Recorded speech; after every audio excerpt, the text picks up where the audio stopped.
What's your name? My name is Gage. Your name is Gage? Gage. Okay, what would you like to say, Gage? Y'all niggas talk too much.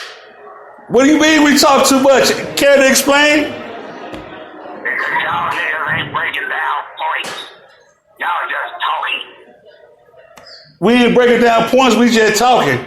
Just talking.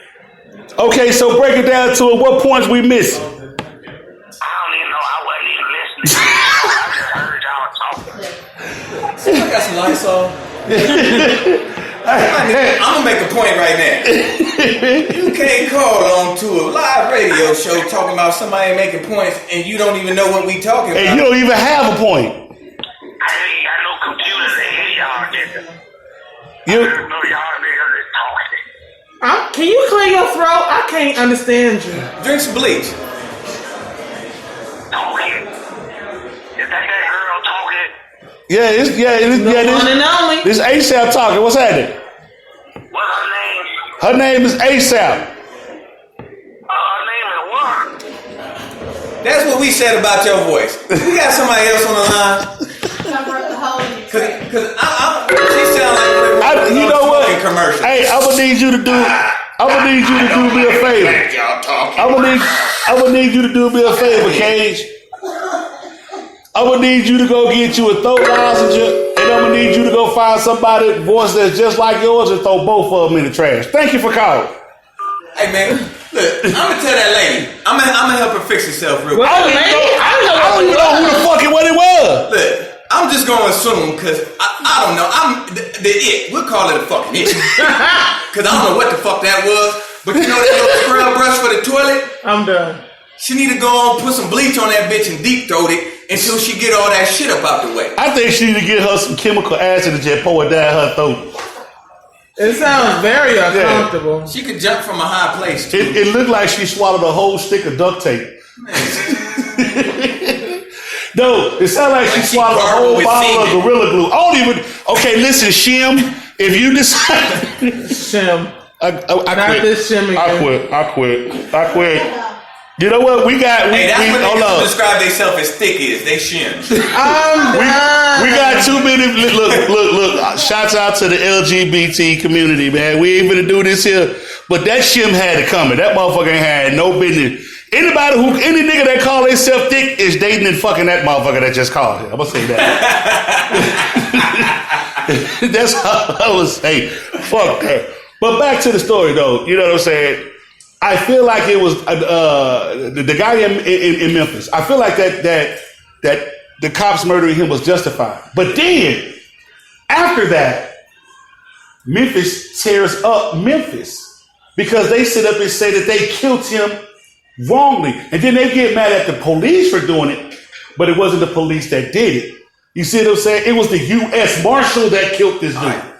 But honestly, that was a justified murder. It was. But this is where you have to understand. Or justified homicide, if you will. This is where you have to understand. You got to look at the black people in the state that we in. You see what I'm saying? How many times do you got to watch a motherfucker get killed? Now, yes, that time was justified. But guess what? There was a whole bunch of them that wasn't. Agreed. And nothing got tore up. Agreed. So this was just somebody homeboy, you see what I'm saying? The niggas fucked with or something, so they like, fuck that. They killed the homie, nigga, we gonna go up. Well, you know what, though? You can't be mad at the nigga for tearing down something he built. It's true. It's all shit anyway. I look at that shit a whole lot more, but I guess I'm just different because me personally, I'm gonna get, before you see me out here riding and carrying on, I'm finna get to the bottom of the shit. I'm not finna be a part of the cause of the day. You feel me? Like I'm gonna go back in time when when them cops, they showed the shit on the motherfucking video live on TV. Them 4 motherfucking cops beat the shit out of O.J. Simpson. Okay, I'm telling my age. Shut the fuck up. But when these cops beat the fuck out of that, yeah, I'm finna ride. I'm finna tear some shit up because they deserve this shit. Eric Gardner losing his motherfucking life. Yeah, I'm finna tear some shit. It was Rodney King, not OJ. Look, Rodney, both of them. Hell, I don't give a shit. Rodney King. One of our viewers just made a good point. What does tearing up your community exactly? It don't justify anything. No, but you did just say that you was ready to go down there and tear some shit. But I'm gonna tell you why. The reason why I said this shit in regard to LA is because at the end of the day, I'm sitting up here and I'm thinking to myself, like, they let these motherfuckers get off again, and it was already done. So now watch this, right? Now, what does tearing up the community do? We don't own none of that shit. So what, you burnt down the Arab's liquor store? So what, you burnt down the Chinese man liquor store?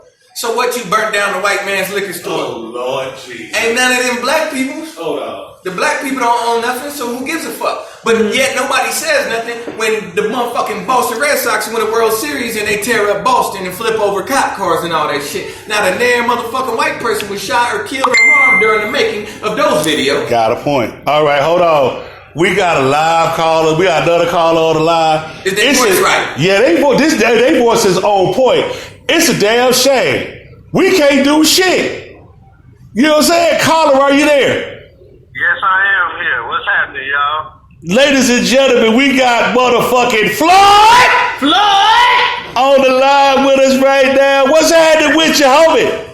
Man, you know what it is. Out here shaking and moving and shaking. Progress and elevating, brother. All right. That's what we talking about. We miss you somewhat. No, y'all doing real good. No need to miss me. Y'all on point right now. That's why I'm checking out the show. See, you trying to give a black person a compliment, and they always try to turn around. It's like a half insult, half compliment. But you did just say we miss you somewhat. That's what you said, though. Don't try to be like me. You see how she gave me a half-ass compliment? I'm supposed to get that down on me for coming back like, no, don't miss me. You doing good. I gave me a better compliment. Never satisfied. You calling in to talk on that topic? Absolutely. All right, well, what's your input on it? What's happening? Talk to me. Well, I was listening to the show, and I just heard y'all had an ignorant ass caller call in. I think I know who that person is. Anyway, but that's a whole nother story. That's who I think it is. Somebody is super petty. Hey, like I said, but I was reading the comments in the live feed, and somebody was talking about that you shouldn't have to explain to a child how the system works. Well, in today's day and age, and I just wanted to kind of piggyback and comment on that. Today's day and age, you have to teach them exactly what this system is involved with, what this system entails, and what this system can do to them. Because for us to have knowledge and not pass it on, that's holding on to wisdom. Wisdom only gets into play when you put that knowledge to use. So we have to prepare our youth for what's ahead and for what's to come. We have to take our experiences, the things that we've seen in each one of these communities, and some of everybody else's story or somebody else's testimony or somebody else's trial or somebody else's loss. We have to take that and we have to teach the kids exactly what path they can follow, or at least lay it out there for them and write it on the bricks. That way they know if they follow this path, this is what it leads to. If we don't, I don't know if y'all ever remember the movie The Golden Child, where he had to jump on the little stilts to get to the knife. Mama's gonna fall to the wayside. So I think it's an each one teach one, like we supposed to be doing. Every time we learn something, the only way to show that you actually learn that lesson is to teach it to somebody else. You have to live it and then you have to teach it. So when it comes to this system, when it comes to us being in this system, when it comes to stereotypes, we follow all that. We shut it all down at the same time. Black people, African American community, whatever you call yourself, we are the most sensitive, controversial people there are. Facts. Come on, boy. Come on, boy. We will march a motherfucker to death and go home and forget the fuck what we was marching for. Come on, man. Come on, man. Come on, boy. Damn. You know, it has to be where, like this show, we have to have a platform where we can reach people that think like-minded like us, because some of them old tactics that they used to use, that shit ain't working. That's why these millennials is making so much fucking money right now, because they not using the same tactics. They using some of the same strategies, but not the same tactics. They're not going about it the same way. They figuring out how to make their dollars early and then deal with the problems after the fact. And that's what we do sometimes. Close a blind eye to some shit till after the fact. I would say these millennials are shutting their job because this is why. Yeah, they might be out here getting money, but look how they getting money. Every one of them niggas is rapping about popping we laid out for doing drugs. You see what I'm saying? wait a minute. Not all of them. They done start dressing like women. That's sucking a jive in the I middle. love seeing men in leggings. Cause you've lost whatever principles and standards you've been taught at home. You sold out for $1. But you know why? I'm glad you said that because the principles and stuff that start at home. We the ones that turn on the TVs and allow them to watch these programs where they get fed certain stuff. We the ones that allow them to go out dressing a certain way or acting a certain way and come back and enable those actions. That way it grows and blows into something else. All right, I'll give you a prime example. I give you a prime example. Wait, real quick. All I'm gonna say, any grown ass man that wears skinny jeans, I hope you get a yeast infection. Yeah, cause he got to take y'all go ahead. Keep talking. I gotta get to work. So if you look at it, right? I'm listening in though. All right, bro. Thanks for calling, bro. Appreciate it, Floyd. We do not control the TV. We do not control what is allowed on the TV. But you can tell what your child watches. All those are owned by white people or Asians or Australians, as in Fox. You see what I'm saying? Shit like that. But they create. Well, just give me a second. They create the programming and streaming that we're allowed to see. See, when I was a kid, you never seen homosexuality on TV. Sure. Now it's on every show. Now every time they show a black man, they show him being demasculized, you see what I'm saying, or acting like a woman. Yeah, there's nothing wrong with homosexuality, but how many strong, if you look at the characters on TV, how many strong black straight men are there, you see what I'm saying, opposed to how much there's not. Now, like I said, there's nothing wrong with that, but this is what we see. Mm-hmm. This is what's shown to us. So if you have a child that is used to seeing this is what they're going to adapt. Now, even if I let my kids not watch TV, not watch snooze, none of that shit, right? And they just growing up in this world. At the end of the day, if a motherfucker tell them, if you dance like this, and you do this, and you dress like this, you can get money. Mm-hmm. Guess what? That nigga been poor, his mama been on welfare his whole life, you see what I'm saying? He gonna go get that money. Mm-hmm. You also got to take into consideration that the millennials now, and in our generation right now, we are a lost generation. So our generation, we grow up as crack babies. So we don't have that. So you got that whole, you got a generation of kids raising kids. So there is no structure. The mothers, the grandmothers that are supposed to be there, they're no longer there anymore. No more big mama. There's no foundation for where we can big build like on. 38. Yeah, we don't have that no more. So they trying to get it the way that they can. No, we are not. And again, like years before, where they were talking about, no, we are not our grandparents who will put hands on you. Yeah, no, we're not our grandparents who will put hands on you.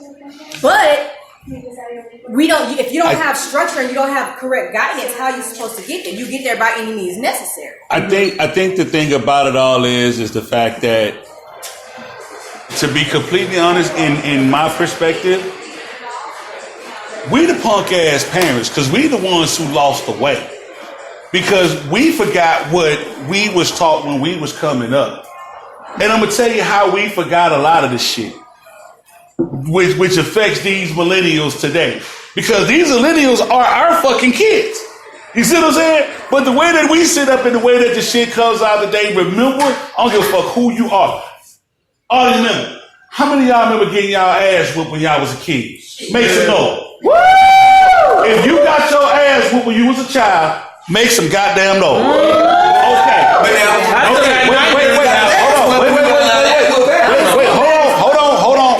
Wait. Let me put a period to this. Let me finish my statement. Now, here's the thing. Let me ask y'all this question. How many of y'all that have kids that made this statement when you was a kid? Boy, I swear when I get kids, I ain't gonna never whoop my kid like my mama whooped me. How many of y'all made that statement? Keep it honest. I ain't never made that statement. Okay, so look, here's the thing with that though. Oh, okay. But here's the thing with that though. You can beat a kid all day long, but what is the point of beating?